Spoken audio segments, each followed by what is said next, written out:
Hi guys, welcome back to part 2 of tutorial where we're creating a detail application using storyboards. Alright, so when we last left off, we had gone ahead and created some of the data source methods that were required for view, essentially create an array object and set up the number of sections within our table view to be 1. We had set the number of rows in that section to be actually a count of the number of objects in our character list, and then we had made some tweaks to this particular method, which is table view self row at index path, and we had sort of placed some code essentially altering what Apple already had in place.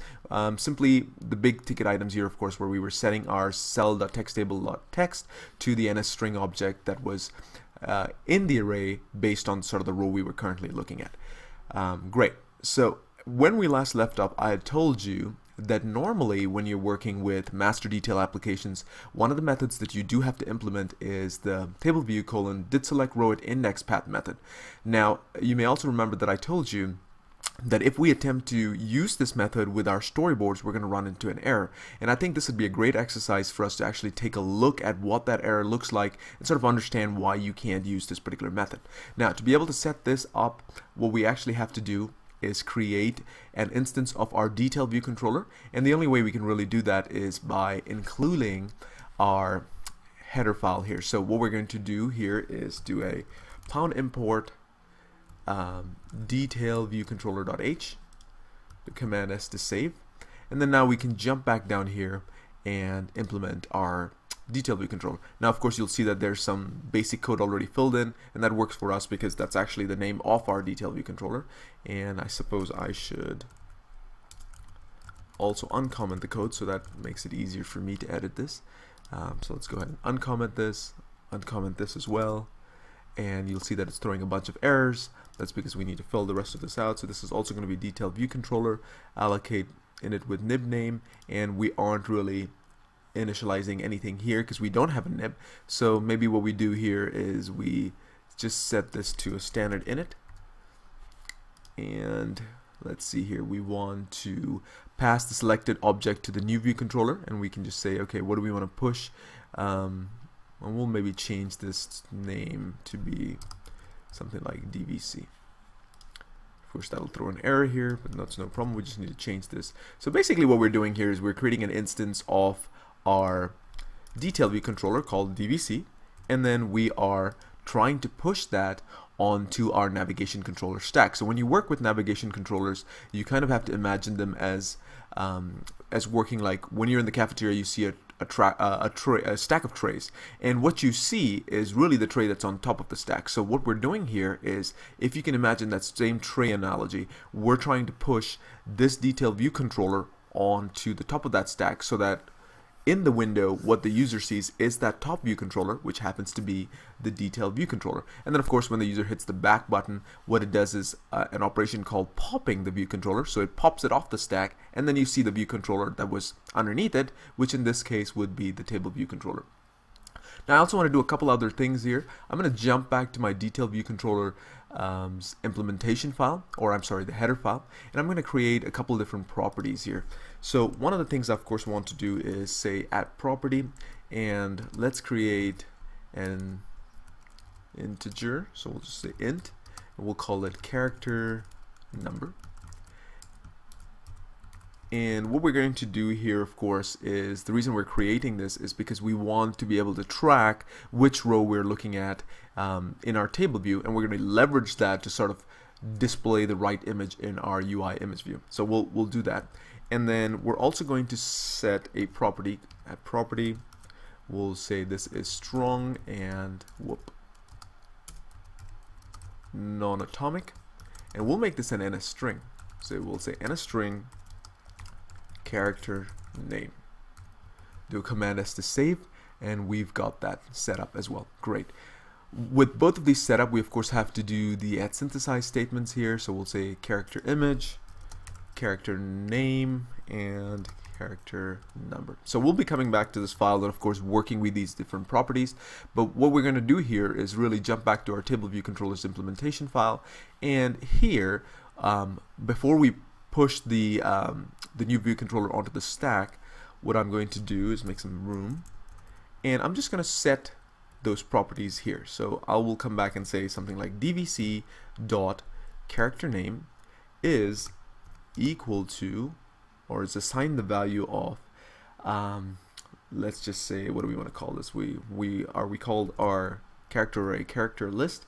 We're going to use the object at index, and we're going to say we want to use the index path that gets passed in its row value. And so now what we're doing is basically just setting our NSTring, which is character name, to the NSTring value, or the NSTring object that's going to reside in the character array at the in the row, and is tied to the row we're currently looking at. So that's set up there.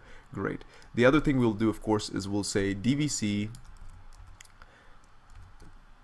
dot character number is assigned the value of index path, and we're just assigning it to the row, its row attribute. Can't type today. Command S to save, and there we go. So we've now got all of that stuff set up and in place, and we can technically at this point run this application and see what it does. And we still have one warning. Let's see what that warning actually is. It says unsupported configuration prototype table cells must have, and let's see if we can kind of double click this and actually see the full warning. And it's not going to let us do that, so let's just see if we can. Prototype cells, table cells must have reuse identifiers. Aha, okay. So this one's an easy problem to fix, or an easy warning to fix. So if you remember, if we go back to our table view controllers implementation file, you may remember that when you create a cell, you actually set a cell identifier. And in our case, we've set that cell identifier to cell. Well, when you're working with storyboards, if you remember, if we jump back to our storyboard file, this cell has a property called an identifier, and what it's basically looking for is that particular value. So whatever we define in our implementation file, we have to set that also here within Interface Builder. So the way we do that is we jump over here to our, I believe this is called the Attributes Inspector, and with that particular row selected, I just enter the same reuse identifier here, and ours was cell. Put that in, do Command S, and you'll notice that that particular warning disappears. Great. So now let's just run this application and see what we get. Now it won't be much, because of course we haven't imported any assets like the images itself that we want to load into the image view. We aren't really setting anything yet in the detail view controller, but I wanted to point out the error itself that you're going to start experiencing if you were to build and run this application at this point. So we'll wait for the simulator to get done and load up the application on screen. And let me see if I can actually help that along a little bit. And here we go. So here comes our application. And you'll notice, of course, off the top that, you know, the roads load in just fine. We've got our characters, so obviously our code's working there. But when I hit the row, you'll notice that immediately I'm going to start to see error messages pop up. I hit back. Aha, it's not quite working, is it? It's still doing a back. So we see a double sort of back button, where the back button is beginning to malfunction. In fact, I can make this a little bit more apparent by, let me go ahead and stop running this application. I'm going to jump back to my table view controllers implementation file, and in my view.load method, I'm just going to give this particular view, I'm going to set its title. So I'm going to say self.title, and I'm just going to set this to set happens. Great. And now let's run this application one more time, and I'll show you what the error actually says, so you can kind of get a good understanding of why we're getting this particular error. So again, the app begins to run. We get a title. If I tap on the row, I immediately get an error message in my console here. And if I hit back, you'll notice that it tries to go back to, instead of going back to the previous view controller, it's now showing me another navigation controller with this back button set to the title of our previous view. So obviously something funky is going on here. So let's just expand this particular area so you can kind of see what the error message is. So here's what it's telling us. It says nested push animation can result in corrupted navigation bar. It says finishing up navigation transition in an unexpected state. Navigation bar subview tree might get corrupted. and then it also tells us there's unbalanced calls to begin or end transitions. So our problem is, in a traditional master detail application where we're not using storyboard, we're using nib files, you have to use that particular method that we used earlier.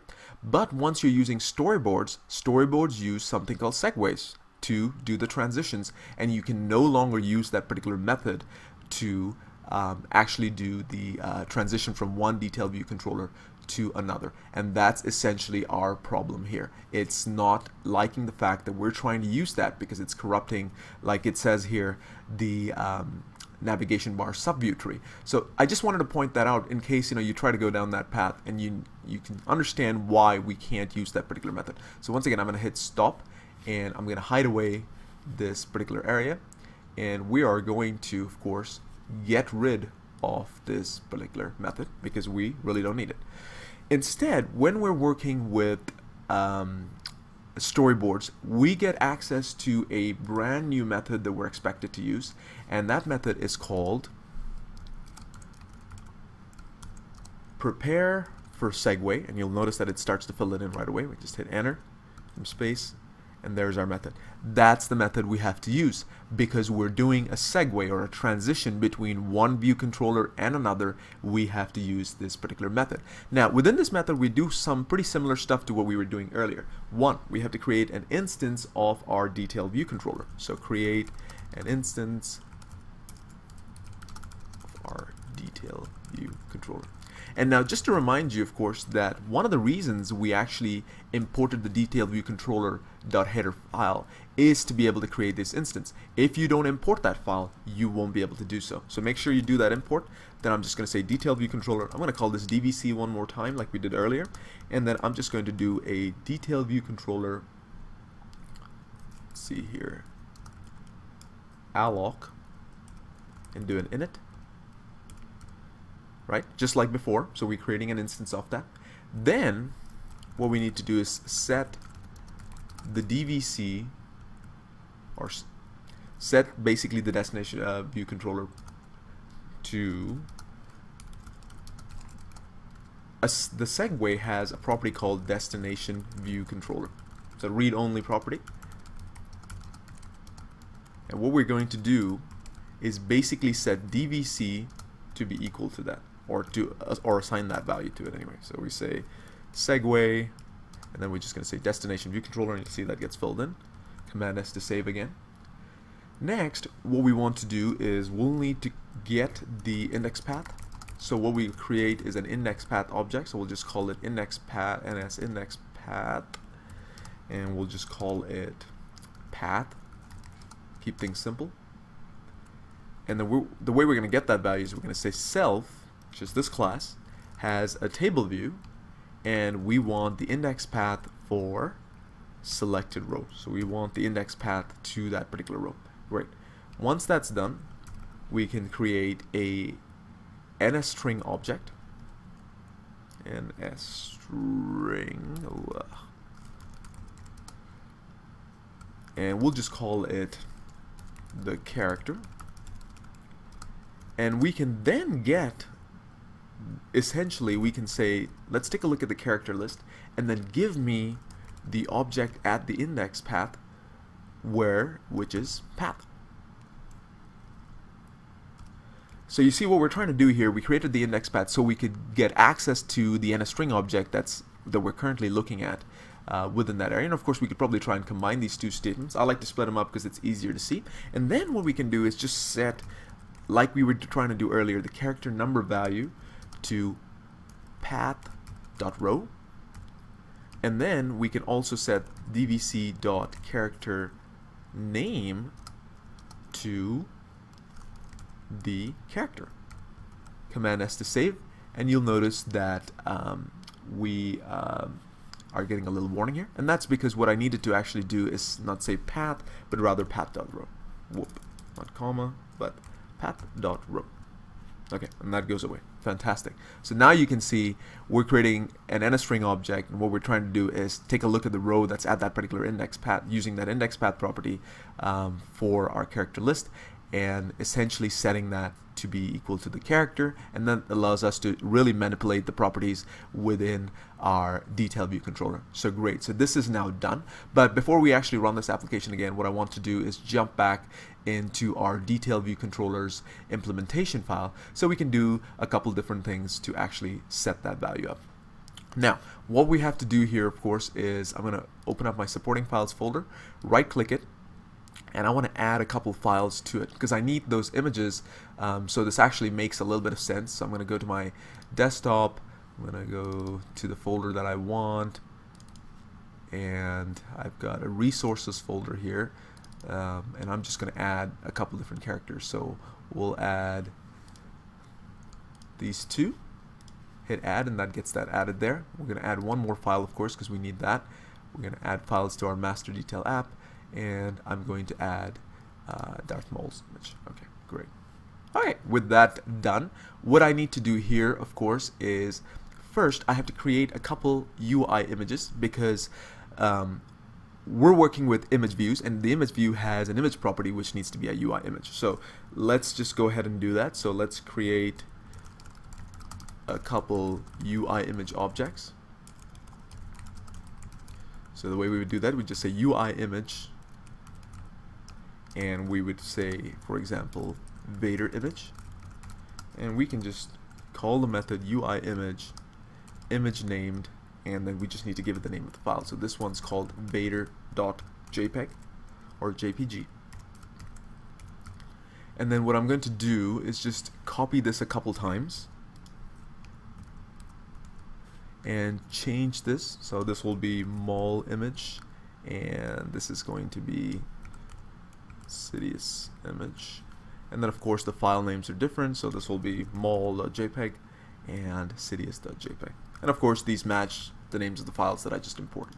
Great, I get a couple warnings simply because I haven't actually used these just yet. Okay, so what I need to do over here is, one, I want to set the title of this particular view based on the image that was selected. And if you remember, in our table view controller, we're actually setting the character name value, so we can leverage that to set the title. So let's set the title of the view, and we're just going to come and say self.title for this view controller is going to be character name. Great, so that'll set the character name. Then we will probably want to introduce a switch statement.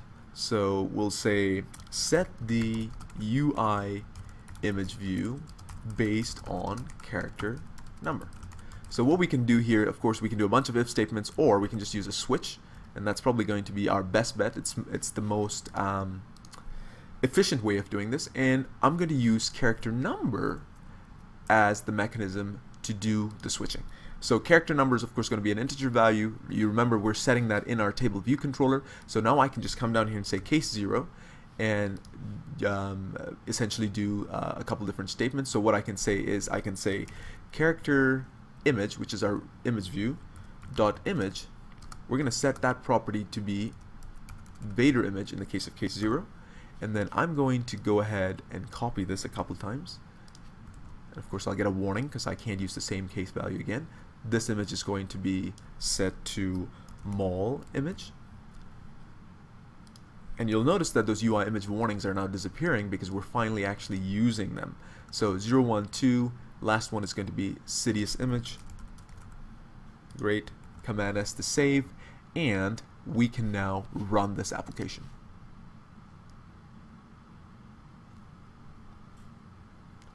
Okay, should be finishing up in just a couple seconds here. And now we get, of course, our starting view controller. It's got the different rows. When I tap on Darth Vader, you notice that the UI image view gets filled, the title gets set. Same thing with the other characters. And there you go. We've got our master detail application, or our nested table view application, or navigation controller based application, however you refer to it. We've got that set up, and we use storyboards. So as you can see, using storyboards can be pretty slick, pretty simple. This was a very simplistic example of what you can do. Storyboards, of course, can get very complicated in terms of, you know, the different scenes you get set up, or the different view controllers, and how you connect them using segues. But hopefully this gives you an example of how you can work with navigation controllers, or you can create these master detail applications using storyboards. Anyway, thanks for watching. I would highly recommend that all developers know how to use both storyboards and know how to do some of this stuff programmatically. Again, thanks for watching, and we'll catch you in another tutorial.